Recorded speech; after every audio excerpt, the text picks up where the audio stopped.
Welcome back to the Michael Cohen Show on our continued journey to 250,000 subscribers. So subscribe today, because what we talk about here on this show, truth, fact, this is what's important.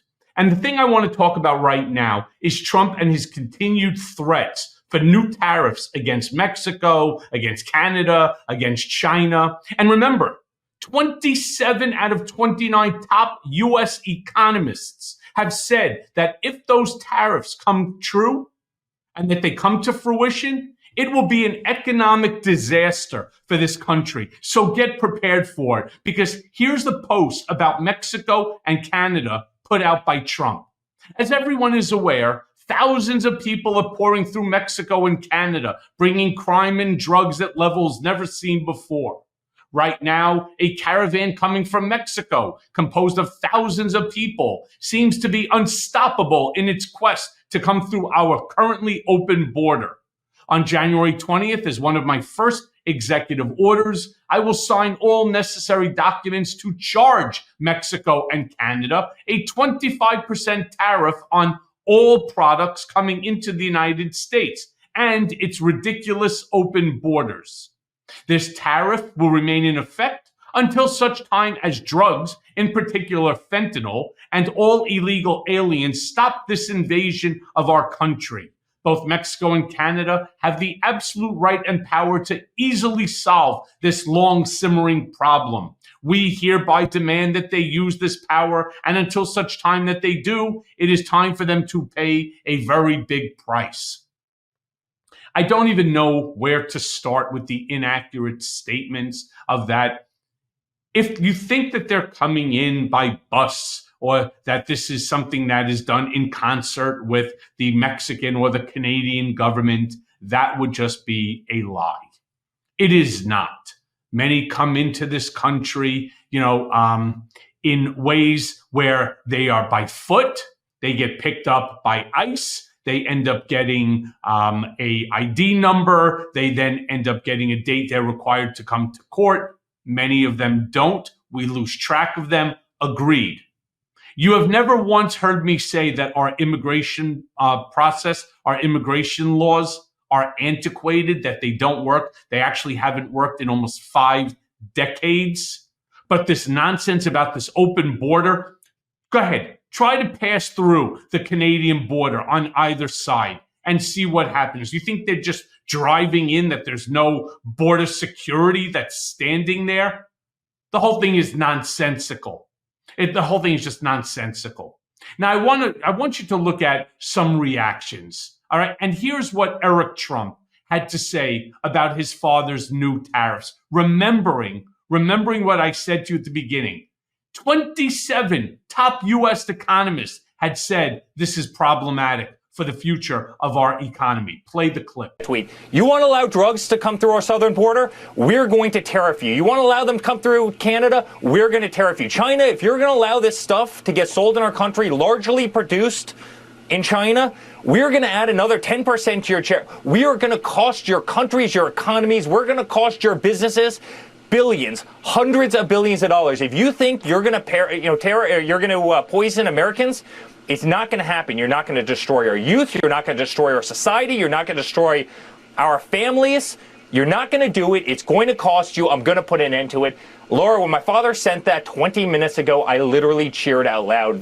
Yeah, cheer out loud. That's a new one, right? It should be right next to laugh out loud, because you're only thinking one-dimensional.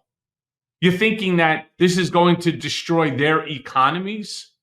What about our economy?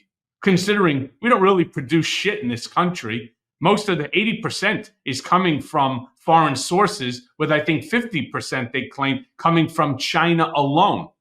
So when you now go, and you've heard it from both Walmart and Costco, where they say that the costs of goods are going to skyrocket, expect it. Because when you put a tariff on Canada, on Mexico, on China, what do you think that the wholesaler over there does? They then pass it along to the distributor. The distributor then passes it along to the counterpart here in America, the retailer, who then passes it along to who? Come on, all of you with me, to who? or whom, as Miss Astle, my 11th, 12th grade English teacher would say? The consumer. That's right. The consumer will be footing the bill for this. So I'm glad that you cheered out loud, Eric, because I know you don't have to worry about the costs of groceries and gas and goods. The rest of us actually do, though.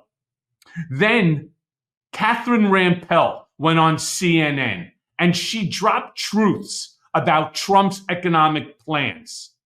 Here's what she had to say about it. Play the clip. If you voted for Trump because you thought he was going to bring down the cost of housing, a lot of our lumber, cement, other materials comes from Canada, which means that construction costs are going to go up. Not to mention all of the ways he's going to roil the U.S. auto industry, because a lot of autos cross borders in North America multiple times before they're ultimately finished and sold to consumers. Not to mention the fact that a lot of U.S. manufacturers purchase inputs, intermediate goods like metals and cement and other things from Canada, from Mexico, and not to mention even the retaliation that we should expect.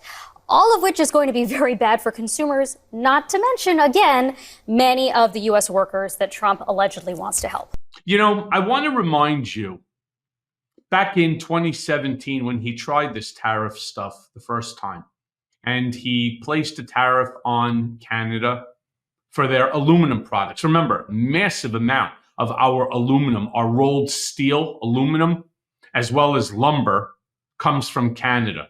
So as Catherine Rampell was talking about, your construction costs, goods, materials for the construction will go through the roof.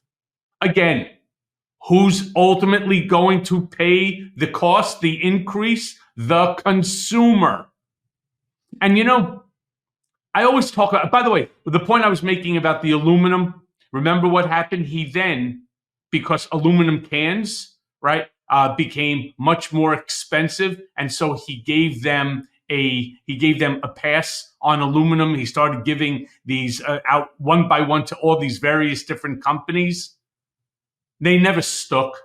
And you know why they didn't stick? Because they're not legitimate. They're not legitimate. They're not legitimate.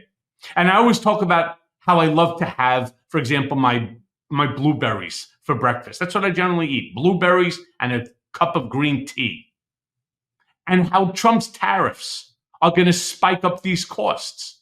Here's what Catherine Rampell went on to say about how grocery prices will be impacted by Trump's tariffs. Remember, one of the reasons Trump was successful in winning the White House, gas and groceries.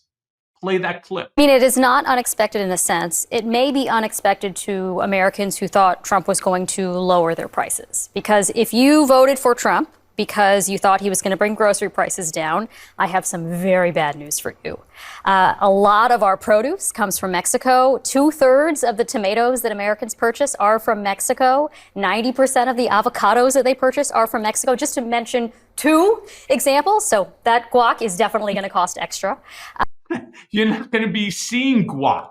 All right. You're going to be paying, instead of, say, 50 cents for a guacamole or 40 cents for a guacamole, you're going to end up be paying $2, $2.50 for each one, for each little guacamole. Do you not understand what you're talking about? And how many times did you hear economists turn around and tell you this tariff idea is not something, as Eric Trump was talking about, to cheer for? This is a really bad thing that is going to hit consumers, you and me, very heavily in the pocket. So lastly, I want to show you a clip of Representative Eric Burlison discussing tariffs here on Fox News. On Fox News, play that clip. It's going to create some winners and some losers, to be fair. But I do think that overall, it's going to benefit the entire whole of the United States of America. And I think that the overarching inflation is going to be mitigated by the benefit that we're going to receive by some of these trade offsets. So, look, and I think that Trump was successful in getting Mexico to help in the Remain in Mexico policy through his threat of tariffs. Yeah. I think that in a lot of cases, these tariffs are mostly meant to try to bend these foreign governments into the will of the United States. So they're allies to us in some of these efforts. And he has. It's amazing, right? How you could take the same topic and you could twist it to the left or you could twist it to the right.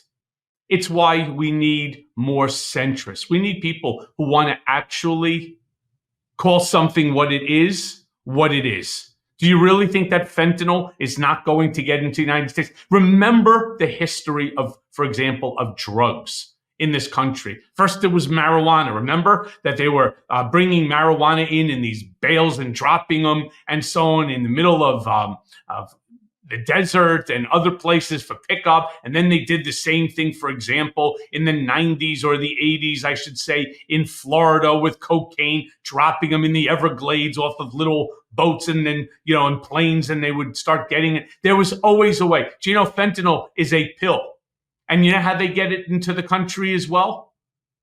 Through the dark web. Through the dark web, they actually mail it to you. That's how fucked up this whole scenario is. And then to turn around to say, we're going to charge Mexico 25% tariff until they get fentanyl under control. What about the fentanyl that's being produced here in America? It's nice that we blame everything on China and Mexico and Canada. Canada of all places. We blame it on everybody, but we don't blame it on ourselves. How about just proper drug education or something like that? There's so many things that are going to unfortunately go wrong. It's why I keep saying, make sure you subscribe, share this with your friends, be a part of the know, be a part of the conversation. And as always, thanks for listening. Hey, everyone. First of all, thanks for watching. We're going to be posting daily episodes with reactions and talking about politics. We'll be talking about everything, in fact. So please like and subscribe. Join us on this journey.